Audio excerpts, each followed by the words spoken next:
नमस्कार, मैं रवीश कुमार। कोरोना से लड़ाई सिर्फ तालाबंदी और टेस्ट के मोर्चे पर नहीं लड़ी जा रही है। एक मोर्चा वहां भी है जहां इसके इलाज के लिए वैक्सीन की खोज हो रही है। वहां पर दुनिया भर की बड़ी यूनिवर्सिटी जुटी हुई हैं, उनके साथ रिसर्च संस्थाएं, सरकारें, दवा बनाने वाली कंपनियां, सब अलग अलग अपना ज्ञान, अपना पैसा लगा रही हैं ताकि कम से कम समय में इसके टीके की खोज कर ली जाए। साइंस विज्ञान की एक बहुत ही महत्वपूर्ण पत्रिका है नेचर। इसने लिखा है 7 अप्रैल को कि इस वक्त दुनिया में 78 ऐसे प्रोजेक्ट चल रहे हैं और पीछे से 37 ऐसे और प्रोजेक्ट आने जा रहे हैं जिनमें टीका को लेकर रिसर्च होगा और खोज निकालने की कोशिश होगी। इस वक्त 5 ऐसे प्रोजेक्ट हैं जो इंसानों के शरीर में ट्रायल के स्टेज में पहुंच गए हैं। तो इतना कुछ हो रहा है।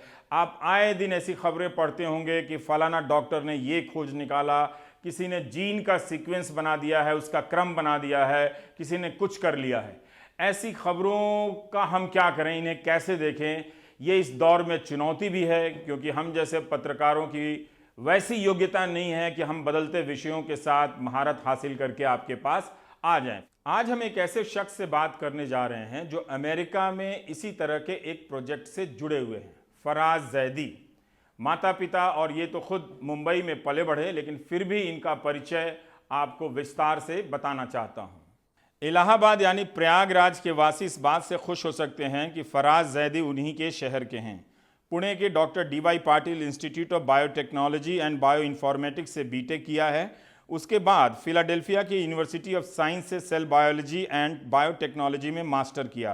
कॉलेरा के वैक्सीन पर रिसर्च किया है। पिछले 6 साल से विस्टार इंस्टीट्यूट में काम कर रहे हैं। यह वो इंस्टीट्यूट है जहां रुबेला, रेबीज, रोटावायरस जैसी कई बीमारियों का टीका खोजा गया। फराज जैदी और डैनियल पार्क उस टीम का हिस्सा हैं जो वैक्सीन बनाने में जुटी हैं। तो यहाँ पर वैक्सीन यानी टीका के खोज का काम जनवरी के अंत में ही शुरू हो गया। जैसे ही चीन ने जेनेटिक कोड जारी किया, काम में तेजी आ गई। भारतीय रुपए में देखें तो ये कोई 67-70 करोड़ का प्रोजेक्ट है।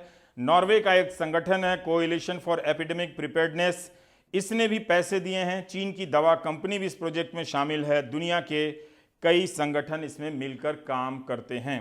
तो एक तरह से आप ये भी देख रहे हैं कि दुनिया में विज्ञान और शोध से संबंधित कितनी अलग अलग तरह की संस्थाएं हैं जिनके बारे में हम आम दिनों में जानने की परवाह भी नहीं करते, और टीवी वालों को तो खैर इन सब चीज़ों के लिए वक्त भी नहीं मिलता है। तो फराज जैदी हमारे साथ जुड़ने जा रहे हैं। बहुत अच्छी बात है कि आप हिंदी में बोल सकते हैं, और कई बार ये समस्या होती है कि ऐसी जानकारियां हमारे दर्शकों तक अनुवाद के ज़रिए बहुत कटती छटती हुई पहुंचती हैं, सीधे नहीं पहुंच पाती हैं। तो हम बहुत आभारी हैं इस बात के कि फराज हमारे साथ हिंदी में फिलाडेल्फिया से बात करने के लिए जुड़ रहे हैं। फराज साहब, हमें थोड़ा सा आइडिया देंगे कि आपका प्रोजेक्ट, आप जहां पर जिस संस्थान में काम करते हैं वो क्या है और किस तरह का ये प्रोजेक्ट है? ये जी ज़रूर। मैं विस्टार इंस्टीट्यूट नाम की इंस्टीट्यूट है, जो बायोमेडिकल रिसर्च इंस्टीट्यूट है, जो मेनली कैंसर और वैक्सीन रिसर्च पे काम करती है। हमारा प्रोजेक्ट कोरोना वायरस की वैक्सीन, DNA वैक्सीन बनाने के लिए है, और वो कोलैबोरेशन में है एक फार्मास्यूटिकल कंपनी है इनोवियो, उनके साथ है। ये हमारा अटेम्प्ट जो है वो DNA वैक्सीन एक कॉन्सेप्ट है, जो basically third generation of vaccines होती है, उस पे है। अगर थोड़ा टेक्निकल डिटेल्स में जाएं तो वायरस को आइडेंटिफाई करके उसका स्ट्रक्चर देख के, वायरस के स्ट्रक्चर पे एनवेलप पे एक प्रोटीन होता है, स्पाइक प्रोटीन, उसको आइडेंटिफाई करके आप उसके हिसाब से DNA प्रोड्यूस करते हैं। वो इंजेक्ट करते हैं बॉडी में, और आप human body immune response elicit करता है उस पर्टिकुलर प्रोटीन के अगेंस्ट। फराज साहब, हम ये भी जानना चाहते हैं कि कहा जाता है कि ये जो कोरोना वायरस है, इसके कई स्ट्रेन्स होते हैं। मतलब मैं हिंदी में कह सकता हूँ कि प्रजातियाँ होती हैं, कई रूप होते हैं, और आप एक वैक्सीन बनाएंगे तो वो एक ही रूप पर काम करेगा, तब तक वो कई और रूप बना चुका होगा। कुछ म्यूटेट का हो जाने की बात होती है। तो इन सब तकनीकी चीज़ों को बताते हुए आप बता सकते हैं कि अगर कोरोना ने रावण की तरह 10 सिर रख लिए जी तो फिर कौन से तीर चलाने पड़ेंगे, इंजेक्शन उसका कैसा आएगा? जी वायरस काफी नोन होते हैं म्यूटेट करने के लिए, बट यूजली जैसे सालाना फ्लू होता है उसके लिए हमेशा वैक्सीन बनी होती हैं, आप लेते हैं। उसी तरह वायरस म्यूटेट करता है, काफी सारे करते हैं, बट कोशिश ये होती है कि जो कंजर्व रीजन है उसके अगेंस्ट वैक्सीन बनाए जो चेंज नहीं हो रहा है। अब म्यूटेशंस कहीं भी हो सकते हैं, तो कंट्रोल नहीं कर सकते, बट ऐसी जगह पे वैक्सीन बना सकते हैं ऐसी चीज को लेके जो म्यूटेट नहीं करे और उसकी वैक्सीन चलती है। या और एक बार मेरे हिसाब से डीएनए वैक्सीन बन गई तो अगर कुछ म्यूटेट करता है तो उसके अगेंस्ट सिमिलर वैक्सीन बना के यूज भी किया जा सकता है, उसकी भी पॉसिबिलिटी है। अमेरिका के ही अखबारों में पढ़ रहा था जी कि वहाँ एक एंटीबॉडी टेस्ट की बात हो रही है और कहा जा रहा है कि अगर किसी के भीतर वो वायरस गया और वो बीमार नहीं पड़ा तो उसके भीतर एंटीबॉडी बन जाती है, यानी शरीर के भीतर ही कुछ बन जाता है जो वायरस से लड़ सकता जी है। तो ये टेस्ट किया जाए और जिनके भीतर एंटीबॉडी बन गई है वो काम पर जा सकते हैं। क्या ऐसे टेस्ट और ऐसी बातों की विश्वसनीयता है इस वक्त? जी, जैसे मैंने कहा, जैसे हम वैक्सीन्स और डीएनए वैक्सीन्स की बात कर रहे हैं, वो बेसिकली जाके आपकी बॉडी में हम्म। एंटीबॉडीज ही बनाता है जो आपकी बॉडी को क्षमता देती है वायरस से लड़ने की। और इम्यून सिस्टम बॉडी का डेवलप करता है, मेमोरी सेल्स बनाता है जो याद रखता है कि इस वायरस ने कभी अटैक किया था, आगे भी हो सकता है और इससे ऐसे लड़ना है, इसको ऐसे खत्म करना है। तो एंटीबॉडीज इम्यून सिस्टम का एक इम्पोर्टेंट पार्ट है। और वैक्सीन्स वही होती है, प्रोफाइलैक्टिक होती है, प्रिवेंटेटिव होती है मोस्टली। तो एक बार आप वैक्सीनेट हो जाएं तो हम्म। आपकी बॉडी में वो एंटीबॉडी प्रोड्यूस करना शुरू हो जाता है। और फिर जब कभी वायरस अगर अटैक करे तो आपकी बॉडी में उतनी क्षमता डेवलप हो जाती है कि उस वायरस से लड़ सके और उसको मात मात दे सके। पर अभी क्या नॉर्मल जो ठीक हो गया है, जैसे यहाँ पर कई राज्यों में भारत में प्लाज्मा ट्रायल की बात हो रही है कि जो मरीज ठीक हो गया है कोरोना से उसका रक्त का हिस्सा लेकर दूसरे में डाला जाए जो बीमार है और उसके इम्यून सिस्टम को बढ़ाया जाए जिससे वो कोरोना से लड़ सके। जी इस दिशा में आपको कितनी जल्दी कामयाबी दिखती है और ये कितना कितना मजबूत रास्ता है आगे बढ़ने के लिए? ये एक तरीके का रास्ता हो सकता है। ये हम भी रिपोर्ट्स देख रहे हैं कि प्लाज्मा यूज हो रहा है और ये एक अच्छा नतीजा है या रास्ता है जल्द से जल्द ट्रीट करने का या लोगों को सेव करने का। प्लाज्मा वही, जैसे मैंने कहा, रिपोर्ट्स हैं, जी। But at the same time ये भी होता है कि आपको पूरी एक स्टडी करनी पड़ती है। जैसे क्लिनिकल ट्रायल्स होते हैं कि आपने वैक्सीन बनाई और वो कैसे चल रहे हैं, जो रिजल्ट्स चाहिए वो मिल रहे हैं कि नहीं मिल रहे हैं, वैक्सीन कैसे चल रही है। वैसे ही प्लाज्मा के लिए भी स्टडीज होनी चाहिए देखने के लिए कि वो हम्म। सही में वैसा काम कर रहा है कि नहीं। और आई थिंक अभी थोड़ा अर्ली स्टेज है, थोड़ी और स्टडीज होनी पड़ेगी ताकि हम डेफिनेटिवली कह सकें कि हाँ ये काम कर रहा है। हम्म। पर ये बॉस्टन बायोटेक फर्म जो है मॉडर्ना, उसने 16 मार्च को ह्यूमन ट्रायल शुरू कर दिया जी था। कई जगहों से ये खबरें हमें पढ़ने की मिली है कि कई रिसर्च जो हैं वो इंसानों के छोटे से समूह में इंजेक्शन दे रहे हैं, जिसे मैं अपने आम दर्शकों के लिए समझा रहा हूँ। जी इसको ह्यूमन ट्रायल करते हैं, ये शुरू कर जी दिया है। कुछ लोग, गार्डियन में एक रिपोर्ट पढ़ रहा था कि इसका वैक्सीन आने में 10 से 12 साल लगेंगे। आप कह रहे हैं दुनिया भर में बहुत सारे प्रोजेक्ट चल रहे हैं, ट्रायल चल रहे हैं, फिर भी इतने वक्त क्यों लग रहा है? फिर हम क्यों नहीं जल्दी उस तक पहुंच पा रहे हैं? देखिए, वैक्सीन बनने में जैसे आपने भी कहा कि कईयों साल लग जाते हैं, 10 से 14 साल लग सकते हैं। बट और ये अभी एक नया वायरस आया है, उसकी स्टडी करने के लिए समय लगता है, क्या डिफरेंसेस है वो देखने के लिए समय लगता है। वैक्सीन कैसे एक्सप्लोर कर सकते हैं, डिजाइन कर सकते हैं, उसके लिए समय लगता है। फिर बहुत सारे स्टेजेस होते हैं जिसमें से वैक्सीन को गुजरना पड़ता है ताकि वो अप्रूव हो। जैसे प्री क्लिनिकल स्टेज हुआ जो लैब में एकदम क्लिनिकल स्टेज ह्यूमन ट्रायल से पहले होता है, उसमें काफी सारे स्टेप्स होते हैं। एनिमल्स पे टेस्टिंग होती है, फिर वो सब हम्म। जब उसके रिजल्ट्स सैटिस्फैक्टरी हो, अच्छे हो, तो फिर वो क्लियर होती है ह्यूमन ट्रायल्स में जाने के लिए। तो इसको यूजली आराम से हम्म। काफी समय लग सकता है, 2 साल 5 साल काफी टाइम लग सकता है, डिपेंडिंग ऑन कैसी वैक्सीन बना रहे हैं और आप किस वायरस या बैक्टीरिया से लड़ रहे हैं। तो मेरी समझ से क्या कोई चाइना। ऐसी वैक्सीन? जी जी, जी, हाँ, चाइना। जी जो जी, आप अपनी बात जी बोलिए, वो ज़्यादा ज़रूरी है। थिंक हाँ। 10 जनवरी के आसपास चाइना से रिलीज हुआ था सीक्वेंस कोरोना सार्स कोवी 2 का, और उससे हमने और मॉडर्ना ने वैक्सीन डिजाइन की और क्लिनिकल ट्रायल्स, अगर आप देखें 10 जनवरी से मॉडर्ना मिड मार्च में और हमारी विस्टार इनोवियो की वैक्सीन 6 अप्रैल में क्लिनिकल ट्रायल्स में पहुंच चुकी है। तो आई थिंक ये बहुत इससे ज्यादा तेज कभी ट्रायल्स शायद ही सुना होगा।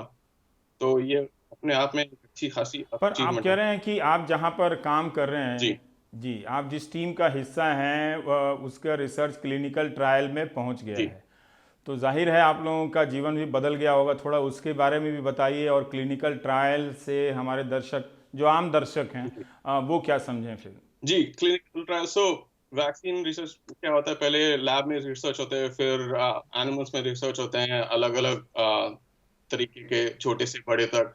फिर और ये ट्रेडिशनल वे है कि, और फिर जाके सब जब सब जगह सेटिस्फैक्ट्री हम्म, होता है तो ह्यूमंस में जाता है। उसको क्लिनिकल ट्रायल्स तब हम्म, शुरू होता है ह्यूमंस के अंदर। तो अ, हम्म, जो हमारा क्लिनिकल ट्रायल्स विस्टार इनोवियो का क्लिनिकल ट्रायल डिजाइन है, उसमें क्लिनिकल ट्रायल्स के अलग अलग फेजेस होते हैं, 1 2 3, और काफी समय 4 भी यूज होता है। 1 में कम लोग एनरोल होते हैं, स्टडी छोटे ग्रुप ऑफ पीपल में होती है, उसमें सेफ्टी देखते हैं। वो सबसे इम्पोर्टेंट चीज होती है कि हम्म, अगर आप किसी को कोई वैक्सीन दे रहे हैं वो सेफ है कि नहीं। आप किसी वायरस के अगेंस्ट दे रहे हैं, हम्म, अगर वो वैक्सीन ही कहीं नुकसान ना कर जाए, एडवर्स इफेक्ट ना क्रिएट कर दे बॉडी के अंदर, तो वो पहले सेफ्टी चेक होती है, टेस्ट हम्म, हुई जाती है। फेज वन में बहुत कम लोग, बहुत कम नहीं but decent number of subset होता है लोग का। अलग अलग चीजें आप ट्राई करते हैं, डोसेस काफी समय होते हैं, अलग अलग वैक्सीन का डोज ट्राई करते हैं। तो आप लोग फेस 1 पार कर गए हैं या नहीं, फेज 1 में हैं अभी? फेज वन शुरू हुआ है, आई थिंक लास्ट मंडे जो April 6 था, तब फेज वन शुरू हुआ है, जिसमें पहले हम्म, आदमी को, पहले सब्जेक्ट को वैक्सीनेट किया है वैक्सीन से। और ये क्योंकि बहुत हम्म, जरूरी अभी जरूरत है इस वैक्सीन की, इसलिए रोलिंग बेसिस पे कर रहे हैं कि जैसे जैसे आइडेंटिफाई हो रहा है, जैसे जैसे लोग एनरोल कर रहे हैं स्टडी में, वैसे वैसे वैक्सीनेट कर रहे हैं। और उसका अलग रेजिमेंट हम्म, होता है कि कितनी दफा वैक्सीन दी जाएगी, और कितनी दफा वो आके ब्लड देंगे ताकि उस पर टेस्टिंग हो सके और पता चल सके कि एंटीबॉडीज बन रही है कि नहीं, बॉडी इम्यून रिस्पॉन्स दे रहा है हम्म। कि नहीं। सो अभी फेज वन है, इसके बाद तो फेज टू आपने थ्री इस जी, होगा। आपने इसका जवाब नहीं दिया कि आप लोग कितना काम कर रहे हैं इसके लिए, और जी आपकी टीम में कितने लोग हैं जिन्होंने इस दवा को क्लिनिकल ट्रायल के फेज 1 तक पहुंचाया है? जी जैसे मैंने कहा, ये कोलैबोरेशन है, इनोवियो फार्मास्यूटिकल है, हम एकेडमिक रिसर्च लैब है विस्टार में। तो हमारी विस्टार के लैब में जहाँ रिसर्च होती है, हमारी टीम में कुछ 25 से 27 लोग हैं जो राउंड द क्लॉक काम कर रहे हैं। ये भी है कि इंस्टीट्यूट वाइज काफी डायरेक्शंस हैं कि सोशल डिस्टेंसिंग मेंटेन करना है, मीटिंग्स आप अब ऑडिटोरियम या हम्म, कॉन्फ्रेंसेस रूम में कर नहीं सकते। तो काफी इंटरेस्टिंग टाइम्स है, क्योंकि जो हम यूजुअली, हाँ, हफ्ते में एक बार मीटिंग्स करते थे, वो अब ऑनलाइन करते हैं अपने अपने कंप्यूटर पे। काफी लोग अपने घर से करते हैं, काफी लोग लैब में ही बैठ के 6 6 8 8 फीट हम्म, दूर बैठ के मीट करते हैं। और सोशल डिस्टेंस मेंटेन करने की पूरी कोशिश की जा रही है। राइट, हम जी, मास्क जी, पहन के काम कर रहे हैं। एक, और बट जैसे आप बोल रहे थे कि काम हम्म, कैसे चल रहा है यहाँ पे, काफी जगह पे ऑलमोस्ट सारी दुनिया में बोला जा रहा है कि घर रहें और घर से काम करें। बट हमारे इसमें काफी अलग है, क्योंकि जाके काम करना है, लैब वर्क घर बैठे नहीं हो सकता। तो काफी अलग अलग चीजें ट्राई कर रहे हैं, जैसे स्टैगर कर रहे हैं टाइम्स। अगर 30 जन को आना है लैब, तो सुबह कोई आ रहा है, कोई शाम को आ रहा है, कोई रात को आ रहा है। काफी सारे एक्सपेरिमेंट्स होते हैं जो ओवर अ पीरियड ऑफ 3 4 5 6 दिन जाते हैं। उसको कोशिश की जा रही है कि जल्द से हम्म, जल्द खत्म किया जाए तो काफी लैब मेंबर्स हैं जो रात को 2-2 4-4 बजे तक लैब में रहते हैं, काम करते हैं। काफी इंटरेस्टिंग टाइम्स है, बट चैलेंज है तो एक्सेप्ट करना है, उससे आ, बिल्डना है।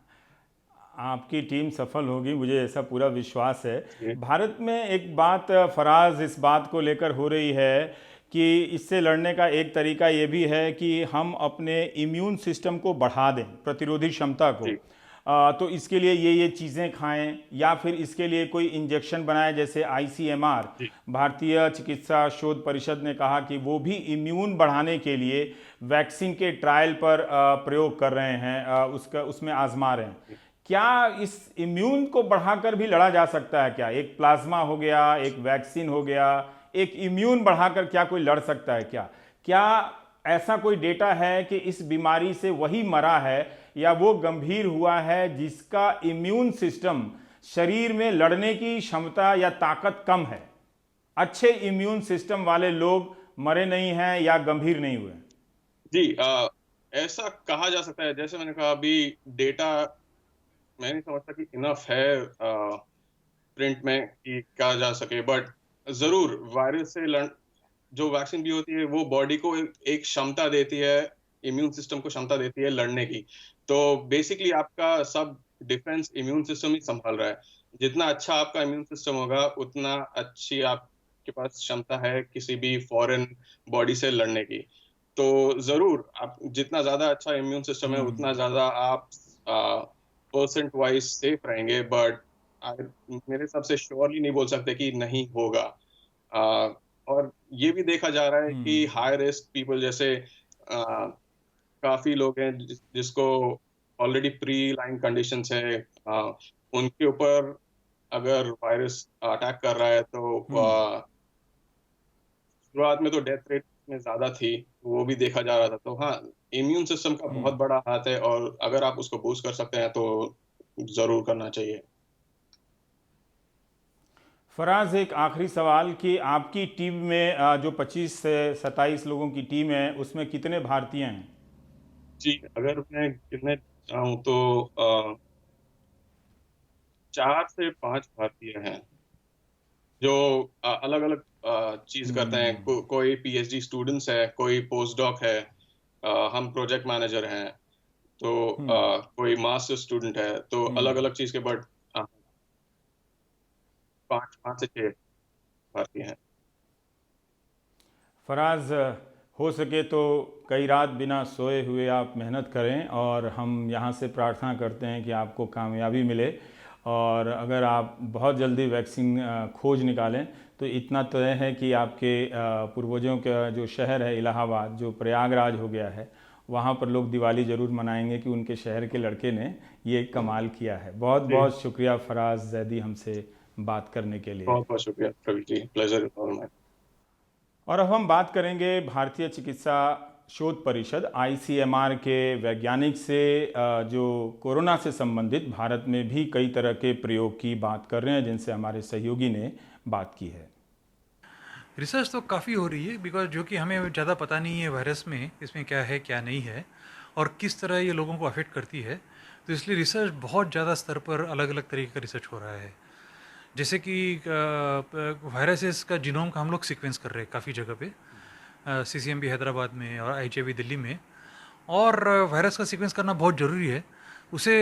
उसका रिसर्च में जो है उसका ये पता चलता है कि किसी आदमी को अगर वायरस लगा हो तो कहाँ से उसको लगा हो, तो सर्विलेंस करने के लिए। चीन का जियामिन शहर फुजियान प्रांत का हिस्सा है। आप देख सकते हैं कि यहाँ जीवन कितना सामान्य हो गया है। भारतीय बाजारों की तरह लोग अब सड़कों पर आवाजाही करने लगे हैं। रेहड़ी वाले अपना माल बेचने लगे हैं। मेट्रो के बाहर फुटओवर ब्रिज के पास कितनी भीड़ हो रही है, भारत की याद दिला रही है। मेट्रो के भीतर भी सामान्य से ज्यादा लोग नजर आ रहे हैं। सरकार ने लोगों को बाहर निकालने के लिए मेट्रो टिकट मुफ्त कर दिया है। मास्क तो पहने हैं सब, मगर देह से दूरी के नियम टूट रहे हैं। सरकार ने सख्ती से पालन के निर्देश हटाए नहीं हैं, इसलिए मॉल वगैरह में आप देखेंगे कि देह से दूरी का पालन हो रहा है। चीन भर में कंस्ट्रक्शन मजदूर अपने काम पर लौट आए हैं और कंस्ट्रक्शन का काम धीरे धीरे होने लगा है। सड़कों पर लोगों ने ग्रुप बनाकर आना जाना शुरू कर दिया है। सोहन सिंह ने हमारे लिए एक छोटी सी रिपोर्ट भेजने का प्रयास किया है। 15 साल से वहां योग सिखा रहे हैं। प्रशासन ने योग करते रहने का सुझाव दिया है ताकि प्रतिरोध की क्षमता बनी रहे। चाइना में क्या स्थिति सामान्य हो गई है? सामान्य की ओर जा रहे हैं। पब्लिक ट्रांसपोर्टेशन पूरा शुरू हो गया है, मेट्रो है, पब्लिक बस है, सारी चीजें शुरू हो गई हैं। सोशल डिस्टेंसिंग लगभग खत्म है। जैसे मेट्रो में जाते हैं या पब्लिक बस में जाते हैं तो लोग पास पास खड़े हुए हैं, लेकिन सभी लोग मास्क लगा के जाते हैं। सुपर मॉल में आप एंटर करेंगे या फिर छोटी सी शॉप में या फिर सोसाइटी में, जहां भी आप जाते हैं तो पहले आपका टेम्परेचर लिया जाता है, थर्मल स्क्रीनिंग होती है, उसके बाद आपके हाथों को सैनिटाइज किया जाता है, तब जाके आप अंदर जा पाते हैं। सभी लोगों को सरकार ने कहा है कि रोज जो नियम कायदे कानून हैं सेफ्टी के, उनका पालन करना है, उसमें कोई ढिलाई नहीं है। लेकिन बिजनेसेस धीरे धीरे शुरू हो रहे हैं। विश्वविद्यालय खुल गए हैं, कॉलेज खुल गए हैं, लेकिन 1 से लेकर 5 तक के जो स्कूल हैं वो अभी बंद हैं। और जो पब्लिक गैदरिंग वाले जो प्लेसेस हैं उनको अभी भी बंद रखा गया है, जैसे कि सिनेमा हॉल है या पार्क है। योग की विश्वसनीयता इस कोविड-19 महामारी के बीच में बहुत ज्यादा बुरी है। उदाहरण के तौर पर जैसे कि fitness centre, spa, massage parlour, ये सभी बंद हैं इस समय, लेकिन योगा सेंटर्स को शुरू कर दिया गया है, क्योंकि इस महामारी के मध्य में चीनी सरकार ने ये कहा था लोगों से कि योगा शरीर की प्रतिरोधक क्षमता का ऊर्ध्वगमन करता है और शारीरिक और मानसिक स्वास्थ्य के लिए बहुत ही लाभदायक है। मैं यहाँ कुछ योगा प्रैक्टिशनर्स के साथ बैठा हुआ हूँ और उनसे जानते हैं कि इस सिचुएशन में उनकी क्या राय है, क्या फील करते हैं। तो मैं चाइनीज में पूछूंगा, फिर आपके लिए मैं उसे हिंदी में ट्रांसलेट कर दूंगा। 现在去曼有什么感觉？厦门这边中国疫情控制的都非常好，然后现在的话基本上都是境外输入病例会比较多，所以我们出门很安全。इनका कहना है कि चीन ने इसको कंट्रोल करने में बहुत ही अच्छा काम किया है, दुनिया के लिए एक उदाहरण पेश किया है और बाहर जाने में कोई डर नहीं लगता है, एकदम सुरक्षित महसूस करते हैं, क्योंकि क्लियर पता है कि जो बीमार लोग थे वो कहाँ हैं और सभी लोग जो बकाया हैं वो स्वस्थ हैं। 第二个问题问一下，就是列你右下你们想怎么样这个肺炎中心的情况？然后是可以提高我们的免疫力。第二个就是在我很烦躁的时候，可以让我内心很平静。好，谢谢。मैंने पूछा है कि योगा प्रैक्टिस करने से इस महामारी के बीच में क्या आपको फर्क पड़ा। इनका कहना है कि जो प्रतिरोधक क्षमता है उसको काफी मजबूती मिलती है, चित्त शांत रहता है और भीतर से एक मजबूती का एहसास होता है। दुनिया भर में लोग डॉक्टर को सलामी दे रहे हैं। अमेरिका के कनेक्टिकट के सीनेटर हैं साउद अनवर, जो डॉक्टर भी हैं, उन्होंने एक ऐसे वेंटिलेटर की खोज की है जिसे कई मरीज़ एक साथ इस्तेमाल कर सकते हैं। तो उन्हें सलामी देने के लिए उनके शहर की पुलिस और आम लोग अपनी अपनी कार में बैठकर आए, हॉर्न बजाई उन्होंने, और साउद अनवर जो पाकिस्तानी मूल के डॉक्टर भी हैं और वहाँ के सेनेट में भी हैं, वो घर से बाहर निकले हैं और अभिवादन स्वीकार कर रहे हैं। तो ऐसी तस्वीरों से इस वक्त सरहदें, मज़हब, हर दीवार जो हम जिन्हें राजनीति ऊंची करने की कोशिश करती है, सब छोटी हो गई है और सबको यही नज़र आ रहा है कि कोई डॉक्टर कहाँ है, कोई अस्पताल कहाँ है जो कोरोना का इलाज हम सब के लिए ढूंढ लाए, हम सब की ज़िंदगी बचा ले। भारत में एक शब्द को लेकर बहुत कन्फ्यूज़न हो रहा है। जहां कन्फ्यूज़न नहीं भी हो रहा है, वहां इस शब्द के कारण सही सूचना सही तरीके से नहीं पहुंच रही है। यह शब्द है सोशल डिस्टेंसिंग। इसकी जगह पर हिंदी के शब्द या भारतीय भाषाओं के शब्दों का इस्तेमाल आराम से हो सकता था, लेकिन सोशल डिस्टेंसिंग का मतलब लोगों ने अलग अलग तरीके से समझ लिया या नहीं भी समझा। मेरी राय में इसकी जगह पर इस्तेमाल शारीरिक दूरी का भी किया जा सकता था, इस शब्द का भी, लेकिन यह भी थोड़ा भारी भरकम लगता है। इसकी जगह पर अगर हम चाहें, सरकारें भी अपने कैंपेन में चाहें, तो सिर्फ देह से दूरी का इस्तेमाल कर सकती हैं। अगर वो कहें कि देह से दूरी 6 फीट रखनी है, किसी की भी देह से 6 फीट की दूरी रखनी है, तो लोगों को बात समझ में आ जाएगी। तो इसीलिए सोशल डिस्टेंसिंग की जगह देह से दूरी शब्द का इस्तेमाल करना चाहिए।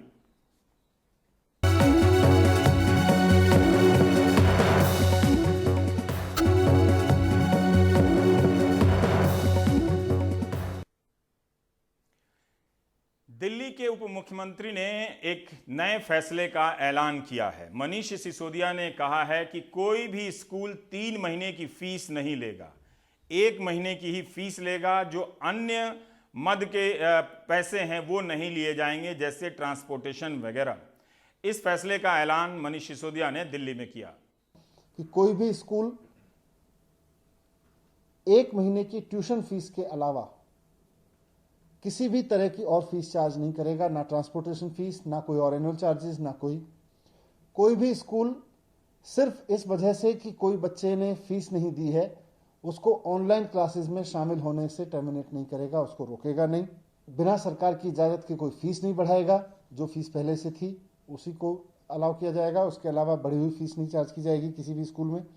और साथ साथ सभी स्टाफ को कॉन्ट्रैक्ट हों या आउटसोर्स किए गए हों, परमानेंट हों, टीचर्स, नॉन टीचर्स, सबकी सैलरी समय पे दी जाएगी। उसके लिए ज़रूरत पड़े तो अपनी पेरेंट संस्था से पैसा लेके दें, और जो इसका पालन नहीं करेगा उसके खिलाफ कार्रवाई की जाएगी। अब यहाँ एक सवाल नैतिकता का आता है। बहुत से सरकारी लोग हैं जिनकी सैलरी अभी कम नहीं हुई है, उन्हें भी इस फैसले में रियायत मिल रही है।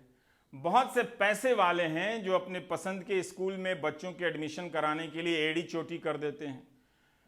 कई लोगों के ऐसे मैसेज आए जिनके पास पैसे की कोई कमी नहीं है, मगर वो भी इस वक्त का फायदा उठाकर किसी ना किसी प्रकार की छूट लेना चाहते हैं। लेकिन इसी में ऐसे बहुत से लोग हैं जो वाकई परेशान हो गए, जिनकी सैलरी बंद हो गई है, नौकरी चली गई है। लेकिन ऐसे लोगों को इस छूट में क्यों शामिल किया जाए? अब बात नैतिकता की है। सरकार जब फैसला लेगी तो वो सबके लिए ही लेगी, लेकिन अगर यहाँ पर डेटा होता तो इन सब के लिए अलग अलग फैसले लिए जा सकते थे। यही नहीं, जो टीचर हैं, ठीक है, उन्हें सैलरी मिलेगी, मिलनी भी चाहिए, वो सब अपने घर से, अपने डेटा से क्लास ले रही हैं, तो उस डेटा का पैसा कौन देगा? ये भी एक नया आइटम है जिसके बारे में स्कूलों को सोचना चाहिए। और हमारा मिडिल क्लास वैसे भी राष्ट्रीय एकता के वक्त, संकट के वक्त एकजुट हो जाता है, तो उस पर भरोसा भी करना चाहिए कि ऐसी चीज़ों में वो आगे बढ़कर हाथ भी बटाएगा। बहुत से जगहों से जो छात्र हैं, जो इलाहाबाद में रहते हैं, पटना में रहते हैं, दिल्ली में रहते हैं, कोटा में रहते हैं, जो किराए के मकान में रहते हैं, उन्हें भी कई तरह की दिक्कतों से गुजरना पड़ रहा है। और अब घर से पैसे आ नहीं रहे हैं, कमाई बंद हो गई है। अलग अलग तरह के माता पिता हैं, जो कई लोग दिहाड़ी मजदूरी करते हैं, उन सब की कमाई बंद हो गई है। छोटे बिजनेस वाले हैं, उनके लिए किराया देना बहुत मुश्किल होता जा रहा है। तो मनीष सिसोदिया हों या कोई और भी राज्य के मुख्यमंत्री हों, उन सभी को छात्रों के बारे में भी सोचा जाना चाहिए। हमें कई जगहों से गर्भवती महिलाओं की शिकायतें देखने को मिली हैं। दिल्ली की ये खबर हम आपको बताना चाहते हैं ताकि अंदाज़ा हो सके कि इस तालाबंदी के चलते गर्भवती महिलाओं पर क्या बीत रही है अस्पताल तक पहुंचने में। दिल्ली के किदवई नगर की एक महिला ने पुलिस की जिप्सी में ही बेटी को जन्म दिया। दोनों इस वक्त बिल्कुल ठीक हैं, लेकिन जब मिनी को अस्पताल जाने के लिए कोई गाड़ी नहीं मिली तो थाने पहुंच गई। रघुवीर नगर पुलिस चौकी जाकर कहा कि लेबर पेन में है। तभी महिला पुलिसकर्मी सुमन ने थाने के एसएचओ कुमार कुंदन को जानकारी दी और जिप्सी में बिठाकर अस्पताल की तरफ निकल पड़ी। नर्सिंग होम पहुंचने से पहले ही एक बेटी दुनिया में आ गई। सुमन और कुंदन जी को शाबाशी। लेकिन सोचिए कितनी ऐसी महिलाएं इस परेशानी से इस वक्त गुजर रही होंगी। कम से कम जिलाधिकारियों को हर गर्भवती महिला की सूची लेकर उस हिसाब से इमरजेंसी प्लान बना लेने चाहिए और सभी तक सूचनाएं पहुंचा देनी चाहिए। जब भारत में कोरोना को लेकर सिस्टम अलर्ट होने की दिशा में आया, तब अस्पताल के डॉक्टर अपने सिस्टम के भीतर देखने लगे कि उनके पास पीपीई किट है या नहीं है, N95 मास्क है या नहीं, ग्लव्स है या नहीं, दस्ताने भी नहीं थे। उन्होंने कुछ दिनों तक तो इंतज़ार किया, लेकिन सबका सब्र टूटने लगा और वो आपस में चंदा करके इन चीज़ों का इंतज़ाम करने लगे। क्या ये अपराध की वजह हो सकती है? आप सिस्टम कुछ नहीं कर पा रहा, अगर किसी डॉक्टर ने खुद कुछ किया है तो क्या उसकी सजा मिलनी चाहिए? बाड़ा हिंदू राव की एक घटना बताती है जहां डॉक्टर पीयूष को सस्पेंड कर दिया एमएस ने कि आपने अपने स्तर पर चीज़ों को जमा किया और खुद ही बांट दी। इस वक्त जहां एक एक व्यक्ति की इस लड़ाई में ज़रूरत है, सरकार यहां तक कि जो सेवा से जा चुके हैं इस्तीफा देकर, उन्हें भी बुलाना चाहती है कि वो आएं और मदद करें। क्या इस वक्त अहंकार या अहंग का प्रश्न इतना महत्वपूर्ण हो जाना चाहिए कि इन सब बेतुकी बातों पर किसी डॉक्टर को सस्पेंड कर देना चाहिए? क्या ऐसी बातों को संज्ञान में सरकार को नहीं लेना चाहिए कि ऐसी हरकतें इस वक्त अस्पताल के भीतर होनी ही नहीं चाहिए? रविश रंजन की यह रिपोर्ट देखिए कि डॉक्टर पीयूष के साथ क्या हुआ। दिल्ली के बाड़ा हिंदूराव अस्पताल में काम कर रहे डॉक्टर पीयूष पुष्कर को बर्खास्त कर दिया गया है क्योंकि उन्होंने अस्पताल में तनख्वाह और दूसरे संसाधनों की कमी का सवाल उठाया था। उन पर अस्पताल को बदनाम करने का आरोप लगाया गया। डॉक्टर को हटाने के बाबत उत्तरी दिल्ली नगर निगम की कमिश्नर वर्षा जोशी ने लिखा है कि इन सज्जन की तरफ से खराब काम किया गया, जिसकी वजह से इन्हें बर्खास्त किया गया है। इन्होंने अस्पताल के स्टोर रूम में रखे सुरक्षा सामान को बांट दिया, जिससे दूसरे डॉक्टरों की जिंदगी को खतरा हो गया था। इनके जरिए फैली इस अव्यवस्था को संस्थान बर्दाश्त नहीं कर सकता है। जबकि डॉक्टर पीयूष का कहना है कि उन्होंने अपने पैसे और दोस्त के एनजीओ से मास्क और फेस शील्ड मंगवाकर अपने साथी डॉक्टरों में बांटे थे ताकि वो संक्रमण से बचे रहें। मैम यदि बोलती है कि मैं चोर हूं मैम, तो मैम उन्हें प्रूफ करना पड़ेगा कि ये मैं चोर हूं। ऐसे मैम मेडिकल प्रोफेशन पे हर डॉक्टर को उन्होंने खींच दिया है मैम, इस बात पे कह के कि एक डॉक्टर चोर है। मैम क्या वही काम कर रही है? वी आर नॉट वर्किंग, हमारा रिस्क, हमारा लाइफ उनसे ज़्यादा खतरे में है ma'am. And she is telling me thief. Ma'am उनसे पूछो मैम, एक IAS ऑफिसर हो के मैम ये स्टेटमेंट देना बिना कुछ इंक्वायरी बैठाए। उधर डॉक्टरों के समर्थन में एम्स, RDA जैसे संगठन भी आ गए।